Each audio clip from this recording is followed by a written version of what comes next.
નમસ્તે સર. નમસ્તે. સર, અમે એક જગ્યા લઈને અમે એક બંગલો પોતાનો બનાવ્યો હતો. એમાં અમે એક વાસ્તુશાસ્ત્ર બી કરાવ્યું હતું. એમાં છે ને અમને આર્થિક, સામાજિક બહુ બધી પ્રોબ્લેમ્સ બધી આવતી ગઈ છે અને અમે કેટલા સમયથી એમાં ધોવાતા જઈએ છીએ. ગમે તેટલું કંઈ કરીએ તો એમાંથી અમને સારું કંઈ થતું જ નથી. તો એની માટે શું કંઈ ભૂમિ દોષ કે એવું કશું કંઈ કરી શકે? પહેલા વસ્તુ એ કે તમે વાસ્તુશાસ્ત્ર પ્રમાણે મકાન બનાવ્યું. હા. એના માટે તમે યોગ્ય નિષ્ણાત પહેલા તો સલાહ લેવી જોઈએ.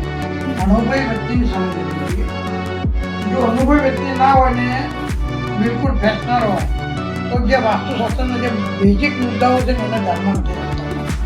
અને બંગલો બનાવી દે કે કોમન જે કિચન જોઈએ, ડ્રોઈંગ રૂમ પૂરો ઉત્તરમાં જોઈએ, માસ્ટર બેડરૂમ નેગેટિવમાં જોઈએ, બેડરૂમ સીડી છે, દક્ષિણ કોમન છે. અને એ પ્રમાણે મકાન બનાવતી વાસ્તુશાસ્ત્રનું પૂરેપૂરું અહીંયા પહેલું સમજવું. બીજું વસ્તુ એવી છે કે જ્યારે તમે જગ્યા સિલેક્ટ કરો તો જગ્યામાં પાવર કેટલા છે હોય, જગ્યાનો ભૂમિના પાવર હોય. જો ભૂમિ સારી ના હોય તો ભરત વાસ્તુ પ્રમાણે એસપર માણસ પંથરનું મકાન બનાવ્યું હવે તમને જોયું એવું પરિણામ શું મળે નહીં. અહીંયા એક સિદ્ધાંત બહુ મજબૂત કામ કરે. ભૂમિ સારી હોય ને વાસ્તુ સારી હોય તો તમારું ઉત્તર ચડતી જાય દરેક ક્ષેત્રમાં.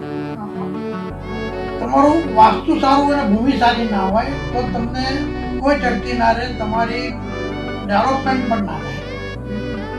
બીજી વસ્તુ એ છે કે વાસ્તુ સારું નથી અને ભૂમિ પણ સારી નથી તો તમે અતિશય દુઃખમય જીવન જીવો. દરેક ક્ષેત્રે તમે ફિલ્ડ છો. એટલે કહેવાનો મતલબ છે કે ભૂમિ પહેલી સારી હોવી જોઈએ. અથવા તો ભૂમિના લક્ષ્યો માટે ભૂમિને પોઝિટિવ કરવા માટે તમારા પ્રયત્નો કરવા. અને ભૂમિમાંથી નીકળતી ગટર line, electrical cables, gas pipeline, underground ટાંકી, આ બધાને કમ્પાઉન્ડ અંદર કઈ દિશામાંથી કઈ રીતે લાઈન દોરી લઈ જવી અને એની એરેન્જમેન્ટ જો પરફેક્ટ કરવામાં આવે, ભૂમિના ઢાળ, લેવલિંગ એ બધું જો પરફેક્ટ કરવામાં આવે તો તમે ભૂમિ જોડે સારું સારું અને ભૂમિને જાગૃત કરી શકો. કારણ કે અત્યારે કોઈને સારી ભૂમિ મળવાની શક્યતા છે. કારણ કે જેટલું ઝડપથી શહેરીકરણ ખાસ રીતે ડેવલપમેન્ટ થાય સારી ભૂમિ ના હોય પણ જે ભૂમિ હોય એની જાગૃત કરવી જરૂરી છે. તમે પોઝિટિવ એક્શન આપવી જરૂરી છે. ત્યારબાદ તમે જે મકાન બનાવવાનો ત્યારે એની પાયાની અંદર એવી બધી વસ્તુ નાખવી જોઈએ જેથી કરીને પાયાથી તમારી ભૂમિ મજબૂત થાય. અને મકાનની ડિઝાઇન બનાવતી પહેલી એક્સપર્ટ માણસની સલાહ લઈ કઈ દિશામાંથી પાયો પૂરવો, કઈ દિશામાંથી પાયો પૂરવો, પહેલી અંડરગ્રાઉન્ડ ટાંકી ક્યાં બનાવી, આ બધી જ વસ્તુનો ડીપમાં ગાઈડન્સ લેવું જોઈએ.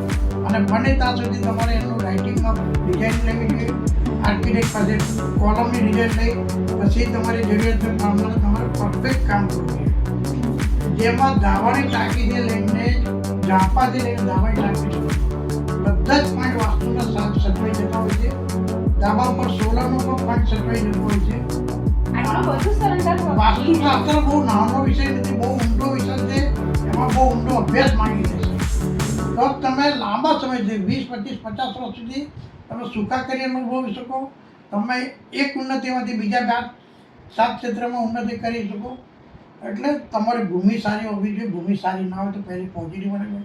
અને ભૂમિ સારી નહીં હોય તો તમારામાં ધીરજ નહીં રહે, ધૈર્ય નહીં રહે, લીડરશિપ નહીં રહે, બ્લડ રિલેટેડ મેડિકલ પ્રોબ્લેમ આવશે. જેની અંદર તમે કેટલા ટાઈમથી તમે જુઓ 20 વર્ષમાં બ્લડ કેન્સરના પ્રમાણ વધી ગયા છે. બ્લડ પ્રેશરના પ્રમાણ વધી ગયા, લેડીઝ મેમોરિયલ ગાયનિક પ્રશ્ન વધી ગયા છે, ડિપ્રેશન વધી ગયું છે, મેન્ટલી સ્ટ્રેસ વધી ગયું છે. જ્યારે ભૂમિ સારી ના હોય ત્યારે આર્થિક ધમન પણ ના થવાય, આર્થિક રીતે પ્રગતિ પણ ના થાય. એટલે ભૂમિનું પણ આ સબ્જેક્ટની અંદર અતિશય મહત્વ છે. એને કાર્ય અવગણીને તમે ખાલી વાસ્તુમાં ડિઝાઇનથી તમે મકાન બનાવો તો તમે સુખી થાઓ એ અપેક્ષા રાખવી એક ખોટી વસ્તુ છે. એટલે હાલમાં તમારી જે સિચ્યુએશન છે એ સિચ્યુએશનમાં તમે એક્સપર્ટ વ્યક્તિને જગ્યા પર બોલાવીને ભૂમિના વાઇબ્રેશન ચેક કરાવો, ભૂમિને પોઝિટિવ બનાવો, જાગૃત કરો અને વાસ્તુમાં રહેલા નાના મોટા બધા જ દોષ એને પરફેક્ટ કરો. કલર થેરાપી તમે કઈ રીતે યુટિલાઇઝ કરી છે એનું ધ્યાન રાખો. એમાં કલર બી આવી જાય, કલર પણ આવી જાય. કલર થેરાપી અતિશય બોડી પર ઇફેક્ટ કરતી હોય છે.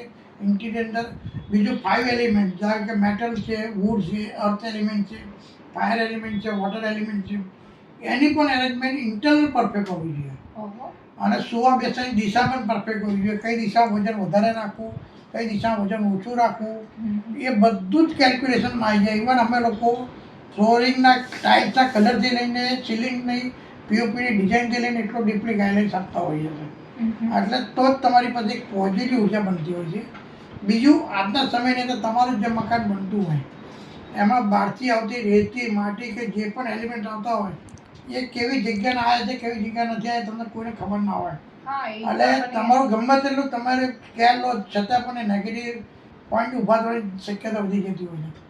એટલે એડવાન્સમાં જાગૃતિ રાખી સ્ટોન થેરાપી, ક્રિસ્ટલ થેરાપી, યંત્ર થેરાપી એ બધાનો વ્યવસ્થિત ઉપયોગ કરી તમે જો મકાન બનાવો, બંગલો બનાવો કે ઓફિસ બનાવો કે ફેક્ટરી બનાવો કે હોસ્પિટલ બનાવો કે સ્કૂલ બનાવો, કોઈ પણ ઇન્ફ્રાસ્ટ્રક્ચર બનાવો તે લાંબા સમય સુધી સારામાં સારા પોઝિટિવ પોઈન્ટ આપતું હોય છે. અને એની સાથે સાથે તમને એ કહીશ કે તમારા પરિવારની જન્મ તારીખો ધ્યાનમાં રાખીને મુખ્ય દરવાજાની પસંદગી કરવામાં આવે. હા. તમારા ધંધાકીય એકમની જાણકારી રાખીને દરવાજો પસંદ કરવામાં આવે તો અતિશય શુભ પરિણામ ઝડપથી મળતું હોય છે. એટલે બહુ જ ઊંડો વિષય છે. આને તમે નાનો છોડો વિષય ના સમજો કે ભાઈ અગ્નિમાં કિચન મુકાતી મારું વાસ્તુ બની ગયું નથી હોતું. એટલે હવે તમે બની ગયું છે કંઈ વાંધો નહીં. હવે એને ફરીથી રીસેટ કરી ફરીથી પરફેક્ટ બનાવી દો. ચોક્કસ સર. તો પછી હું તમને એવો છે તો હું વિઝિટ તમારી સાથે કરાવીશ અને હું તમારા જે છે એમની સાથે વાત કરીને તમારું વિઝિટ માટેનો ટાઈમ લઈ લઈશ. નમસ્કાર. આપને રેસિડન્સ, ઓફિસ, ફેક્ટરી કે બીજા કોઈ પણ વાસ્તુના કનેક્ટેડ પ્રશ્નો હોય તો એના માટે આપ અમારો સંપર્ક કરી શકો છો. અમારું એડ્રેસ આપ નોંધી લેજો. 507 5મે મારે, wall stage number 1, opposite oriented club, near Gujarat college 4 રસ્તા, એલએચ બ્રિજ, અમદાવાદ 6. અમારો પર્સનલી પણ તમે કોન્ટેક્ટ નંબર ઉપર કોન્ટેક્ટ કરી શકો છો. Mobile number 922 72 36 188.